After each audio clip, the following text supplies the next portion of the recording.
Hi, I'm Laura, and I'm a Reiki practitioner, and I'm here today to talk a little bit about what Reiki is. For those of you who are familiar with it, you will know it's way more intense than what I'm going to talk about, but I had it on my heart to at least give a sort of bio about the basics so that if people were interested, they'd have a starting point. So, with that, I will begin. I am a Reiki practitioner myself, master level. I will be going back for my teacher level where I can attune my students, but for now, I'm okay with just practicing and working with clients and just getting the full benefits of that out of it. So, I do have a SUI master's level training, and I also have certified Gandai practitioner level training. I've also been studying the Lightarian courses. I'm on my second set of those. That has been amazing. So, but more about that another day. Today, I just want to talk about the basics and hopefully get people a little bit more interested in what it is that I do. So, Reiki itself, the word Rei meaning spirit or universe, and Ki meaning energy. And this is from Japan, that's where it originated. And so, what that means together is life force energy, which is beautiful. We all experience it, we all are connected to it. The way that I like to explain it to beginners is we all realize that we are in a body with a soul. You know, you can't really put a scientific explanation behind it, but you just kind of know that our souls are in our body, and when we pass, our souls leave our body. So, what Reiki is really concentrating in is working with the soul, or your aura is another extension of the soul. So the way I like to describe it is if you think about anything that's living, a plant, an animal, a human, we all put off this energy. So we have our soul that's inside of us, and then through that, we use our bodies to put off a physical energy. Doing the dishes, driving to work, whatever it is, physically, you putting something out. At the same time, you're putting something out energetically in a way that is more metaphysical. So it is still physical, but it's not seen. So it is not recognized. Most things that we don't see and we don't understand very well, we don't recognize as official. But it is, and it's something that as you're doing those dishes, the energy that you're putting forth into that, you're creating in your environment, you're putting out the energy, you're doing the work. It's going all around, and the energy is just seeming from you when you put work out. So with a Reiki session, what we concentrate on is taking that energy in a state of meditation where it is quieted down and relaxed, and we are able to almost hold a magnifying glass over the energy. So the universal energy coming from above that's always there, always abundant.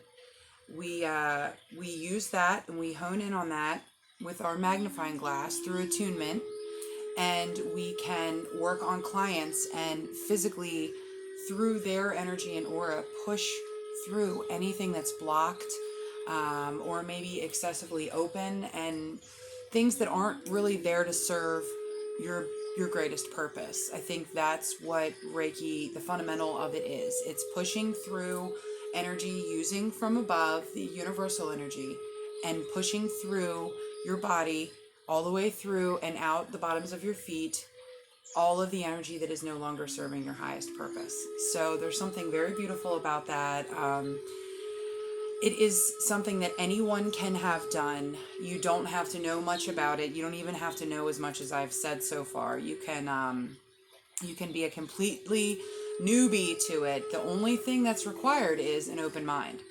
So most of my clients that come to me are either hurting or physically or emotionally, or they're going through a really tough time. So I deal with a lot of people that are in, almost a chaotic state. Their energy is very chaotic and stressed out.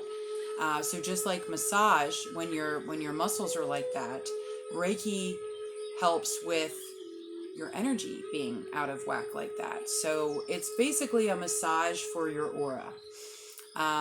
Open-mindedness is the only thing that's required. I do feel like all there is to put out there that you want to get better. And if you have a trained Reiki practitioner that's helping you, then that's all you need to have to give. The rest is done through us. So it's a beautiful thing. You don't have to have much knowledge.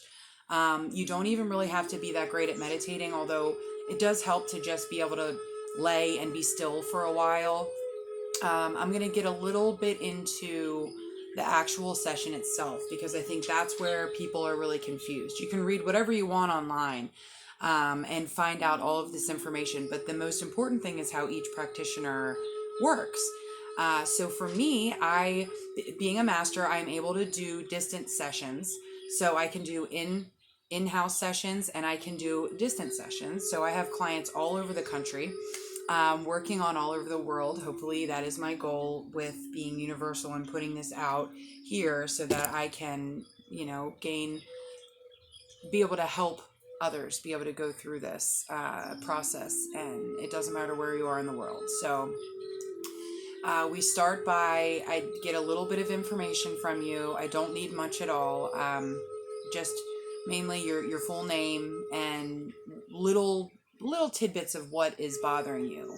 Is it maybe you just went through a breakup and your heart is hurting, or you broke your leg, or you lost your job, or all this crazy stuff going on with Corona? I mean, there's a million things going on. There's a million reasons for us to not be feeling 100% like our full self. So Reiki is an amazing way to be able to get to that point. So just knowing a little bit about what's going on does help guide your session a little easier. It's not necessary, but I do like to get at least 2 or 3 different, let's just call it adjectives, that I would ask from you to describe things that could use a benefited healing. I am very strongly working with crystals. As you can see behind me here, this is my medicine cabinet. I have this whole corner. I have several other corners as well, but and the crystals really do help guide and push through the energy with their vibrational qualities. It's magic, but there is science behind it, so you can have fun and look into that because there's a lot of science behind the vibrations of crystals. They're in our cell phones. They're in all of our electronics. It's pretty amazing. But that's a story for another day. So the first thing I would do is get that information. I usually do that through text message. I think that's the easiest way. It doesn't really put people on the spot. They don't have to worry about, talking to someone they've never talked to before. It's just a very informal introduction. I like to do that because I do like to be as open as I can with each client and not get a lot of information from them. I feel the less I know beforehand, the more I pick up on in session. That's really important to know. So the less that I know, the better. So I will get that information, and I usually, I just give you a little rundown. It's about 30 to 45 minutes if you do it distantly. It's about an hour if you do it in person. But distantly is more what I'm going to talk about today because I think that's where most of my clients are, and it's more convenient that way.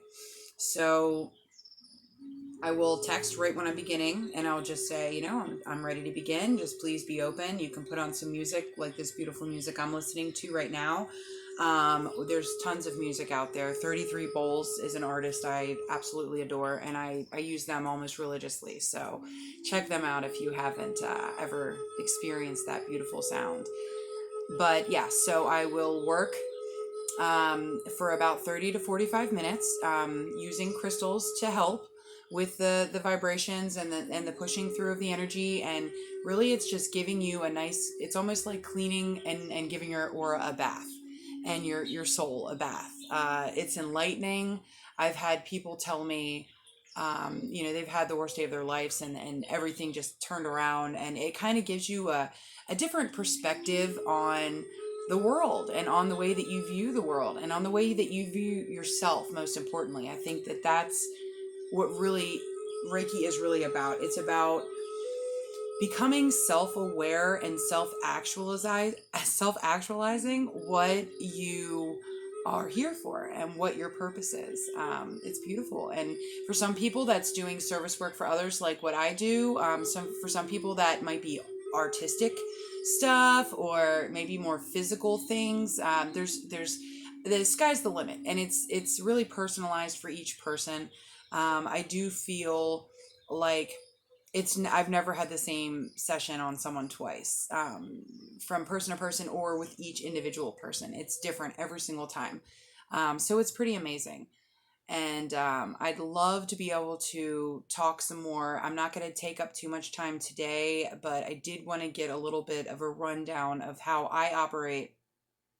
And I guess the most important part of that is after the session's over, we will talk then. And I have notes that I'll take, and we'll be able to review that. And kind of that's when I'll really start to kind of get to know you. And we talk together as I, reveal the notes. And then you kind of tell me, we kind of lap on each other and figure out what all this stuff means. It's an amazing puzzle that I can't ever seem to want to finish. I just want to keep on pulling out the next one and pulling out the next one.